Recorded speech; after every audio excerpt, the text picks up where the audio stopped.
ನಮಸ್ಕಾರ. ಇವತ್ತು ನಾನು ಯಾವ ಟಾಪಿಕ್ ಬಗ್ಗೆ ಮಾತಾಡ್ತಾ ಇದ್ದೀನಪ್ಪ ಅಂತ ಹೇಳಿದ್ರೆ, ಮನೆಯನ್ನ ಅಚ್ಚುಕಟ್ಟಾಗಿ ಇಟ್ಕೊಳ್ಳೋದು ಎಷ್ಟು ಮುಖ್ಯ ನಮ್ಮ ಮಾನಸಿಕ ಕಾಯಿಲೆಗೆ ಅಂತ. ಏನಿದು ಮನಸ್ಸಿಗೂ ಮತ್ತೆ ಮನೆಗೂ ಏನು ಸಂಬಂಧ ಅಂತ ಹೇಳಿದ್ರೆ, ನೀವು ಯಾರ್ದಾರ ಮನೆಗೆ ಹೋಗ್ತೀರಾ ಅಂತ ಇಟ್ಕೊಳ್ಳಿ. ಅವರ ಪರ್ಸನಾಲಿಟಿಯನ್ನ ಅದು ತೋರಿಸ್ತಾ ಹೋಗುತ್ತೆ ಅಲ್ವಾ? ಯಾರೋ ಮನೆಗೆ ಹೋಗ್ತೀರಾ, ಸೋಫಾದ ಮೇಲೆ ಬಟ್ಟೆಗಳಿರುತ್ತೆ, ಅದಿರುತ್ತೆ, ಇದಿರುತ್ತೆ, ಚಾಕ್ಲೇಟ್ ರ್ಯಾಪರ್ಗಳಿರುತ್ತೆ, ನೋಡೋಕೆ ನಮಗೆ ಒಂಥರ ಅನ್ಸುತ್ತೆ. ಅಥವಾ ನೀವು ಕೆಲಸ ಮಾಡ್ತಿರ್ತೀರಾ ಅಂತ ಇಟ್ಕೊಳ್ಳಿ, ಅಲ್ಲಿ ತುಂಬ ಫೈಲ್ಗಳು, ಪೇಪರ್ಗಳು ನೋಡಿರ್ಬೋದು ನೀವು. ಎಷ್ಟೋ ಸತಿ ಒಂದು ಕೆಲವು ಗೌರ್ಮೆಂಟ್ ಆಫೀಸಿಗೆ ಹೋಗಿ ಇಷ್ಟಿಷ್ಟು ದೊಡ್ಡ ದೊಡ್ಡ ಫೈಲ್ಸ್ ತುಂಬ ಇರುತ್ತೆ. ಅವ್ರ ಮುಖದಲ್ಲಿ ಒಂದು ನಗು ಇರಲ್ಲ, ಸಿಡಿ ಸಿಡಿ ಸಿಡಿ ಸಿಡಿ ಅಂತ ಇರ್ತಾರೆ, ಕೋಪದಲ್ಲಿ ಇರ್ತಾರೆ ಅಥವಾ ಇರಿಟೇಟ್ ಆಗಿರ್ತಾರೆ. ಅದೇ ಯಾರ ಟೇಬಲ್ ಕ್ಲೀನ್ ಆಗಿರುತ್ತೆ, ನೀಟಾಗಿರುತ್ತೆ, ಕೆಲವು ಬೇಕಾದಷ್ಟು ಫೈಲ್ಗಳು ಮಾತ್ರ ಟೈಮಲ್ಲಿ ಕೆಲಸ ಮಾಡ್ಲಿಕ್ಕೆ ಏನೇನು ಇಟ್ಕೊಂಡಿರ್ತಾರೆ ಅಂತ ನೋಡಿ ಎಷ್ಟು ಪ್ರಸನ್ನತೆಯಿಂದ ಅವ್ರ ಮುಖ ಇರುತ್ತೆ. ಅಥವಾ ಯಾವುದೋ ಮನೆಗೆ ಹೋಗಿ ಆ ಮನೆಯಲ್ಲಿ ಅಚ್ಚುಕಟ್ಟಾಗಿರುತ್ತೆ, ಕ್ಲೀನ್ ಆಗಿರುತ್ತೆ, ಅವ್ರ ಮುಖದಲ್ಲೇ ನೋಡಿ ಒಂಥರ ಮಂದಹಾಸ ಇರುತ್ತೆ, ಒಂಥರ ಮನಸ್ಸಿಗೆ ನೆಮ್ಮದಿ ಇರುತ್ತೆ, ಶಾಂತಿ ಇರುತ್ತೆ. ಹಾಗಾಗಿ ನಾವು ಮನೆಯನ್ನ ಹೇಗೆ ಇಟ್ಕೋತೀವೋ ಅದು ನಮ್ಮ ಮನಸ್ಸನ್ನ ತೋರಿಸ್ತಾ ಹೋಗುತ್ತೆ. ಯಾಕಂತ ಹೇಳಿದ್ರೆ ನೋಡಿ, ಯಾವಾಗಲೂ ಅಷ್ಟೇ ನಾವು ಇರತಕ್ಕಂತಹ ಜಾಗ ಯಾವಾಗಲೂ ಕ್ಲೀನ್ ಆಗಿರಬೇಕು. ನೀವು ಎಷ್ಟೋ ಸತಿ ನೋಡಿ ದೇವಸ್ಥಾನಕ್ಕೆ ಹೋಗ್ಬಿಟ್ಟು ಬರ್ತೀರ, ಅಲ್ಲಿ ಎಷ್ಟು ಅಚ್ಚುಕಟ್ಟಾಗಿರೋ ವಾತಾವರಣ ಇರುತ್ತೆ, ಮನಸ್ಸಿಗೆ ಒಂಥರ ನೆಮ್ಮದಿ ಅನ್ಸುತ್ತೆ ಅಲ್ವಾ? ಹಾಗೆ ಎಲ್ಲಿ ಅಚ್ಚುಕಟ್ಟಾಗಿರುತ್ತೆ, ಕ್ಲೀನ್ ಆಗಿರುತ್ತೆ, ನೀಟಾಗಿರುತ್ತೆ, ನಮ್ಮ ಆರಾ ಎಕ್ಸ್ಪ್ಯಾಂಡ್ ಆಗ್ತಾ ಹೋಗುತ್ತೆ. ಹಾಗಾಗಿ ಮನೆಯನ್ನ ತುಂಬ ಅಚ್ಚುಕಟ್ಟಾಗಿ ಇಟ್ಕೊಳ್ಳಿ. ಎಷ್ಟೋ ಸತಿ ನಾವು ಬೇಕಾಗಿರೋದು ಯಾವುದೋ ಒಂದು ಪಾರ್ಸಲ್ ಡಬ್ಬ ಬರುತ್ತೆ, ಆ ಡಬ್ಬವನ್ನ ಇಡ್ತಾ ಹೋಗ್ತೀವಿ. ಅಥವಾ ಏನೋ ಒಂದು ಬಿಲ್ಗಳಾಗಿರ್ಬೋದು, ಯಾವುದೋ ಒಂದು 5 ವರ್ಷ 10 ವರ್ಷ ಬಿಲ್ಗಳನ್ನ ಇಟ್ಟಿರ್ತೀವಿ, ಯಾವಾಗಲೂ ಬೇಕು ಅಂತ ಅಂದ್ಕೊಂಡು ಅದನ್ನ ಇಟ್ಟಿರ್ತೀವಿ. ಯಾವಾಗ ಬೇಕೋ ಅದಕ್ಕೆ ಆವಾಗ ನೆನಪೇ ಆಗಲ್ಲ ನಮಗೆ ಅಲ್ವಾ? ಎಷ್ಟೋ ಸತಿ ನಾವು ಯಾವ್ದ್ಯಾವುದೋ ಸಾಮಾನುಗಳು, ಯಾಕಂತ ಹೇಳಿದ್ರೆ ನಾವು ಯಾವಾಗಲೂ ಹೇಳ್ತೀನಿ, ಯಾವಾಗ ನೀವು ಏನಾದರೂ ಒಂದು ಹೊಸ ಸಾಮಾನು ತರಬೇಕಾದ್ರೆ ಮನೆಯಿಂದ ಒಂದು ಹಳೆ ಸಾಮಾನು ಆಚೆ ಹೋಗಬೇಕು. ಇಲ್ಲ ಅಂತ ಹೇಳಿದ್ರೆ ಏನಾಗುತ್ತೆ, ಎಷ್ಟನ್ನ ನಾವು ತಗೋತಾ ಹೋಗ್ತೀವಿ, ಕಲೆಕ್ಟ್ ಮಾಡ್ತಾ ಹೋಗ್ತೀವಿ, ನಮ್ಮ ಎಮೋಷನ್ಸನ್ನು ಕಲೆಕ್ಟ್ ಮಾಡ್ತಾ ಹೋಗ್ತೀವಿ. ಪ್ರತಿಯೊಂದು ವಸ್ತುವಿಗೂ ಎಮೋಷನ್ಸ್ ಇರುತ್ತೆ. ಯಾರು ಫಸ್ಟ್ ಬ್ರೇಕಪ್ ಆಗ್ಬಿಟ್ಟು ಬಂದರೆ, ನಾನು ಇನ್ನು ಹೇಳ್ತೀನಿ, ನಂಗೆ ಏನಾದರೂ ಮರೆಯೋಕ್ಕಾಗ್ತಿಲ್ಲ ಅಂತ ಹೇಳಿದ್ರೆ, ಮೊದಲನೇದಾಗಿ ಎಲ್ಲ ಫೋಟೋವನ್ನು ಡಿಲೀಟ್ ಮಾಡಿ ಅವ್ರು ಕೊಟ್ಟಿರ್ತಕ್ಕಂಥ ಎಲ್ಲ ಗಿಫ್ಟ್ ಆಗಿರ್ಬೋದು, ಅವ್ರು ಯೂಸ್ ಮಾಡ್ತಿದ್ದ ವಸ್ತುಗಳಾಗಿರ್ಬೋದು, ಎಲ್ಲವನ್ನು ಡಿಸ್ಕಾರ್ಡ್ ಮಾಡಿ ಅಂತ. ಯಾಕಂತ ಹೇಳಿದ್ರೆ ನಾನು ಹೇಳಿದೆ, ಪ್ರತಿಯೊಂದು ವಸ್ತುವಿಗೂ ಅದರದ್ದೇ ಆದ ಎನರ್ಜಿ ಇದೆ, ಅದರದ್ದೇ ಆದ ವೈಬ್ರೇಷನ್ ಇದೆ ಅಂತ. ಯಾವಾಗ ನೀವು ಮನೆಯನ್ನ ಕ್ಲೀನ್ ಆಗಿ ಇಟ್ಕೋತೀರಾ, ಅಚ್ಚುಕಟ್ಟಾಗಿ ಇಟ್ಕೋತೀರಾ, ಎಲ್ಲವೂ ಒಂದು ಆರ್ಗನೈಸ್ಡ್ ಆಗಿದೆ ಅನ್ಸುತ್ತೆ. ಆಂಗ್ಸೈಟಿ ಇರೋರಿಗೆ ನಾನು ಯಾವಾಗಲೂ ಹೇಳ್ತೀನಿ, ಆದಷ್ಟು ಮನೆಯನ್ನ ಕ್ಲೀನ್ ಮಾಡ್ತಾ ಹೋಗಿ ಅಂತ. ಯಾಕೆ ಆಂಗ್ಸೈಟಿ ಬರುತ್ತೆ ಅಂತ ಹೇಳಿದ್ರೆ, ಯಾವಾಗ ನಮ್ಮ ಜೀವನ ಅನ್ಸರ್ಟಿನಿಟಿಯಲ್ಲಿ ಇರುತ್ತೆ, ಮುಂದೆ ಏನು ಅಂತ ಗೊತ್ತಿರಲ್ವೋ, ಆವಾಗ ನಮಗೆ ಆತಂಕ ಜಾಸ್ತಿ ಆಗ್ತಾ ಹೋಗುತ್ತೆ. ಯಾಕಂತ ಹೇಳಿದ್ರೆ ನಾಳೆ ಬಗ್ಗೆ ನನಗೆ ತುಂಬಾ ಭಯ ಇರುತ್ತೆ, ನಂಗೆ ಆ ಸೆಕ್ಯೂರ್ ಫೀಲಿಂಗ್ ಅಲ್ಲಿ ಇರ್ಲಿಕ್ಕೆ ಸಾಧ್ಯನೇ ಇಲ್ಲ.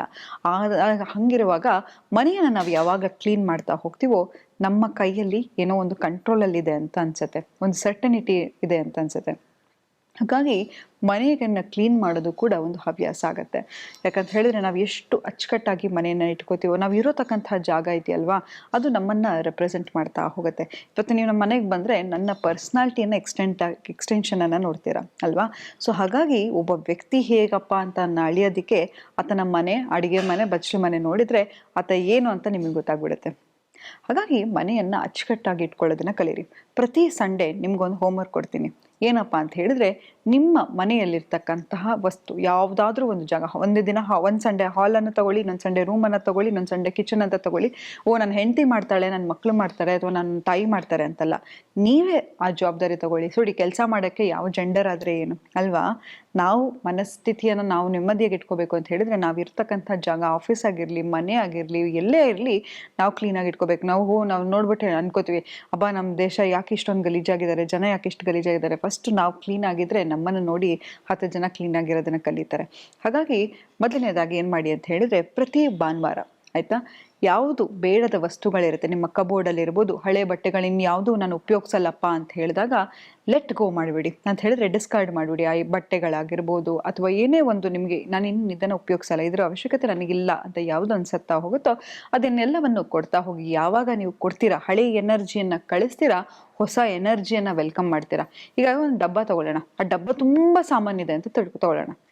ಏನಾದರೂ ಒಂದು ಹೊಸ ವಸ್ತುವನ್ನು ನಾನು ಹಾಕಲಿಕ್ಕೆ ಸಾಧ್ಯನಾ ಡಬ್ಬದೊಳಗಡೆ? ಖಂಡಿತವಾಗ್ಲೂ ಇಲ್ಲ.